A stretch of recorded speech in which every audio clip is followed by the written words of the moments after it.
MTN News, Malayalam Television Network. പുതിയ അധ്യയന വർഷത്തിന് മുന്നോടിയായി വിദ്യാർത്ഥികളുടെ യാത്രാ സുരക്ഷിതത്വം ഉറപ്പുവരുത്തുന്നതിനും അപകടരഹിത അധ്യയന വർഷം ലക്ഷ്യമിട്ടുകൊണ്ടും തിരൂരങ്ങാടി മോട്ടോർ വാഹന വകുപ്പിന്റെ നേതൃത്വത്തിൽ സ്കൂൾ വാഹനങ്ങളുടെ സംയുക്ത പരിശോധന ആരംഭിച്ചു. ഇന്ന് അരീത്തോട് ഫിറ്റ്നസ് ഗ്രൗണ്ടിൽ വെച്ച് നടന്ന ക്യാമ്പിൽ 100ഓളം സ്കൂൾ വാഹനങ്ങളാണ് പരിശോധനയ്ക്കായി എത്തിയത്.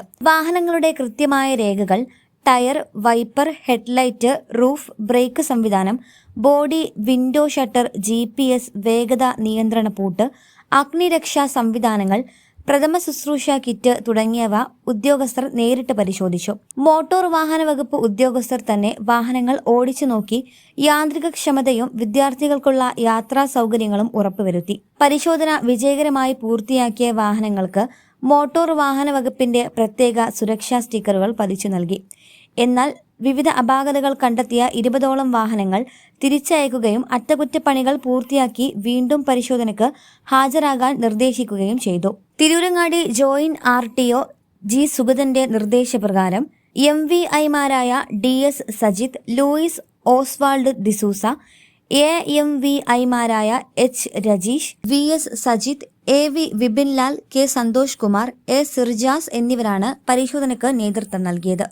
സ്കൂൾ വാഹനങ്ങളുടെ ഈ പ്രത്യേക സുരക്ഷാ പരിശോധന മെയ് 23 ശനിയാഴ്ചയോടെ സമാപിക്കും. പരിശോധന പൂർത്തിയാക്കി സ്റ്റിക്കർ പതിക്കാത്ത ഒരു സ്കൂൾ വാഹനവും നിരത്തിലിറക്കാൻ അനുവദിക്കില്ലെന്നും ലംഘിക്കുന്നവർക്കെതിരെ കർശന നിയമ നടപടി സ്വീകരിക്കുമെന്നും ജോയിന്റ് RTO അറിയിച്ചു.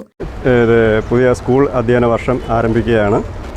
അപ്പോൾ അതിൻ്റെ മുന്നോടിയായിട്ട് നമ്മൾ എല്ലാ സ്കൂൾ വാഹനങ്ങളെയും ചെക്ക് ചെയ്യുന്ന ഇതാണ് ചെയ്തുകൊണ്ടിരിക്കുന്നത്. എഡ്യൂക്കേഷൻ ഇൻസ്റ്റിറ്റ്യൂഷൻ ബസ് എല്ലാം നമ്മൾ ചെക്ക് ചെയ്യുന്നുണ്ട്. നമ്മുടെ താലൂക്കിലെ എല്ലാ വാഹനങ്ങളും വരാൻ നമ്മൾ അറിയിപ്പ് കൊടുത്തിരുന്നു. അതിന് പ്രകാരം 100ൽ പരം വാഹനങ്ങൾ ഇന്ന് ചെക്കിങ്ങിനായി അവർ പങ്കെടുത്തു. അതിൽ 20 വാഹനങ്ങളോളം GPS അലേർട്ട് കിട്ടാത്തതും, സ്പീഡ് കൗണ്ട് നേരാവണ്ണം വർക്ക് ചെയ്യാത്തതും, ഹാൻഡ് ബ്രേക്ക് ഇല്ലാത്തത്, എമർജൻസി എക്സിറ്റ് പ്രശ്നമായ വാഹനങ്ങളെല്ലാം നമ്മൾ മടക്കി അയച്ചിട്ടുണ്ട്. അവർക്ക് നമ്മൾ ശനിയാഴ്ച ഒരു അവസരം കൂടെ കൊടുത്തിട്ടുണ്ട്. ഇതെല്ലാം ശരിയാക്കി വരാനായിട്ട് പറഞ്ഞിട്ടുണ്ട്.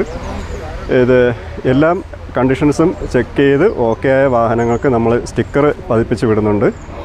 ഈ സ്റ്റിക്കർ ഇല്ലാതെ ഇനി അധ്യയന വർഷം തുടങ്ങുമ്പോൾ നിരത്തിലിറങ്ങുന്ന വാഹനങ്ങൾക്കെതിരെ നമ്മൾ, അതായത് അതിൻ്റെ ഡ്രൈവർക്കും സ്കൂൾ മാനേജ്മെൻറ്റിനും എതിരായിട്ട് കർശന നടപടിയുമായിട്ട് മോട്ടോർ വാഹന വകുപ്പ് മുന്നോട്ട് പോകും.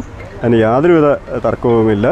കാര്യം അത്രയും നമ്മൾ എല്ലാ വാഹനങ്ങളും അതിനകത്ത് കയറി അതിൻ്റെ സീറ്റ്, പിന്നെ കുട്ടികൾക്ക് സീറ്റിലിരുന്നിട്ട് കുട്ടികൾക്ക് പിടിക്കേണ്ട ഹാൻഡ് ഗ്രിപ്പ് ഉണ്ടോ, അതിൻ്റെ സീറ്റിംഗ് കപ്പാസിറ്റി എങ്ങനെയാണ്, കുഷൻ്റെ കപ്പാസിറ്റി എങ്ങനെയാണ്, അതിൻ്റെ ഫയർ എക്സ്റ്റിങ്വിഷർ ഉണ്ടോ, ഫസ്റ്റ് എയ്ഡ് ഉണ്ടോ, ഇതെല്ലാം ചെക്ക് ചെയ്ത് ഓക്കെ ആക്കിയിട്ടാണ് നമ്മൾ സ്റ്റിക്കർ അതിൽ MTN ന്യൂസ് മലപ്പുറം.